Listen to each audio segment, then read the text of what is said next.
नमस्कार दोस्तों, आप सभी लोगों का वेलकम एंड स्वागत है। उम्मीद है आप सभी लोग बेहतर होंगे। काफ़ी छात्रों ने ये सवाल किया था कि जो नेक्स्ट आंसर की है, जो कि रिवाइज आंसर की है, वो कब तक जारी होगी। तो आज की वीडियो में आपको रिवाइज आंसर की के बारे में, रिजल्ट के बारे में, अदर स्टेट में जो कट ऑफ होता है उसके बारे में और किसके अंक बढ़ सकते हैं उसके बारे में, इन सवालों के जवाब आपको इस वीडियो में मिलने वाले हैं। लेकिन अगर अभी तक आप लोगों ने चैनल को सब्सक्राइब नहीं किया तो नीचे बटन दिख रहा होगा सब्सक्राइब वाला, जाके कर दीजिए। वीडियो को शेयर कर दिया करिए दूसरों ग्रुप में, जिससे कि और लोगों की भी मदद हो सके। और लाइक वाला बटन दबाना नहीं भूलिएगा। तो लाइक कर ही दिया होगा। तो चलिए सीधा शुरू करते हैं। सबसे पहले रिवाइज आंसर की बात कर लेते हैं, जिसके लेकर काफ़ी ज़्यादा सवाल थे। तो आपको बता दें, जो रिवाइज आंसर की आप लोगों की है वो आने में थोड़ा समय लगता है। क्यों ऐसा होता है? क्योंकि जो पहली आंसर की होती है उसको एक हफ्ते में जारी कर देता है बोर्ड, लेकिन जो रिवाइज आंसर की होती है उसमें एनालिसिस करता है पैनल, और सब्जेक्ट वाइज जिस सब्जेक्ट में दिक्कत होती है उस सब्जेक्ट का पैनल उसको देखता है और उसको एनालिसिस करता है कि क्या आपका सवाल सही था या उत्तर कुंजी में कुछ समस्या है।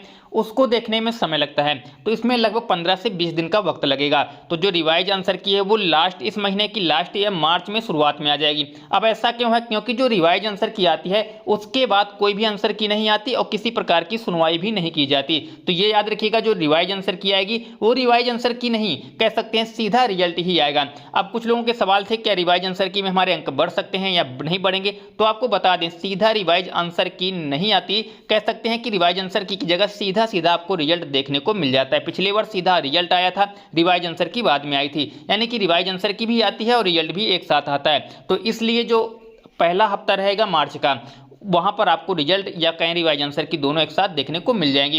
रिवाइज आंसर की में जो स्कोर है वो बढ़ता हुआ नजर आ सकता है। कुछ ऐसी तिथियां हैं। सबसे ज्यादा जो फायदा इस वर्ष मिलने वाला है वो 11 तारीख का जो परीक्षा थी, 11 तारीख की जो परीक्षा जिन भी अभ्यर्थियों ने दिया है और उनके अगर 1 से 2 अंक में उनको लगता है कि कम हो रहे हैं, फेल हो रहे हैं, उनको फायदा सबसे ज्यादा इस वर्ष नजर आ रहा है। तो ये बात याद रखिएगा। दूसरा सवाल था कि जो रिजल्ट है कब आएगा, तो हमने बता दिया कि रिवाइज आंसर की के साथ ही रिजल्ट आपका आ जाएगा। तो पहला हफ्ता मैक्सिमम 15 मार्च जो डेट है, तो मैक्सिमम 15 मार्च, नहीं तो 7 तारीख तक की डेट बताई गई है, लगभग बताया जा रहा है हर जगह। तो लगभग 7 तारीख तक आपको रिजल्ट देखने को मिल जाएगा। तो इसके लिए आपको ज़्यादा समस्या नहीं होनी चाहिए इस चीज़ को लेकर। और जो रिजल्ट में स्कोर में जो फर्क कुछ लोग कह रहे थे कितना अंक बढ़ सकता है, तो 1 से 2 अंक मैक्सिमम फर्क देखने को मिलेगा, इससे ज़्यादा फर्क नहीं देखने को मिलता।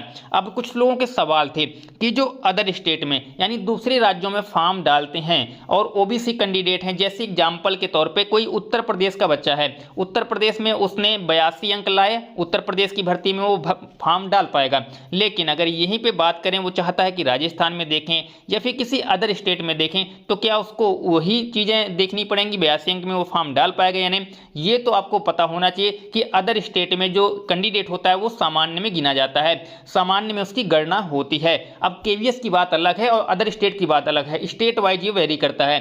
तो जो अदर स्टेट में अगर आप फॉर्म डालना चाहते हैं तो आपको 90 अंक होना अनिवार्य है। और केवीएस के लिए भी अगर आप चाहते हैं कि सुरक्षित रहें, केवीएस की भर्ती हो, एनबीएस की भर्ती हो, डीएसएसबी की भर्ती हो, यहाँ पे सुरक्षित रहें, किसी प्रकार की आपको समस्या ना हो, तो फिर 90 अंक आपके लिए अनिवार्य रहते हैं। क्योंकि फिर सर्टिफिकेट बनवाने में काफ़ी समस्याएं आती हैं। कुछ लोग केंद्र के सर्टिफिकेट मान्य नहीं होता, राज्य में वो ओबीसी में होते हैं, केंद्र में वो लोग होते हैं सामान्य में, जर्नल में। तो उम्मीद है इसका भी सवाल का जवाब आपको मिल गया होगा।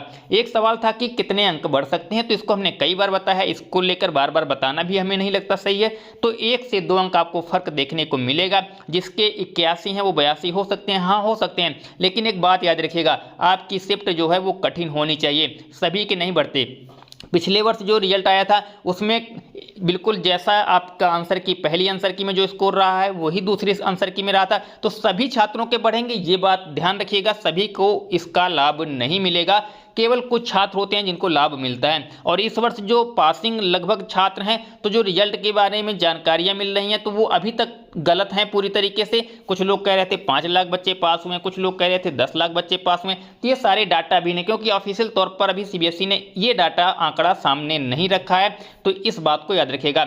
अब कुछ लोग कह रहे थे कि जो बिहार शिक्षक भर्ती 7वें चरण की होने वाली है, क्या उसमें फॉर्म अप्लाई कर पाएंगे या नहीं। तो आपको याद रखना है जो बिहार के 7वें चरण की भर्ती है तब तक आप लोगों के हाथ में रिजल्ट आ जाएगा और रिजल्ट आपके हाथ में होना अनिवार्य है। आप जब आवेदन करेंगे उस समय तक आपके पास सारी चीज़ें क्लियर होनी चाहिए, सारे डॉक्यूमेंट आपके पास होने चाहिए, सीटेट का रिजल्ट आया होना चाहिए, फिर आप आवेदन करिए, कोई समस्या नहीं होने वाली। फिर भी कोई सवाल है तो कमेंट में पूछ सकते हैं। वीडियो पसंद आया है तो लाइक करिएगा, चैनल पर नए हैं तो सब्सक्राइब कर दीजिएगा और फिर मिलते हैं नई वीडियो में नई जानकारी के साथ। तब तक के लिए जय हिंद, वंदे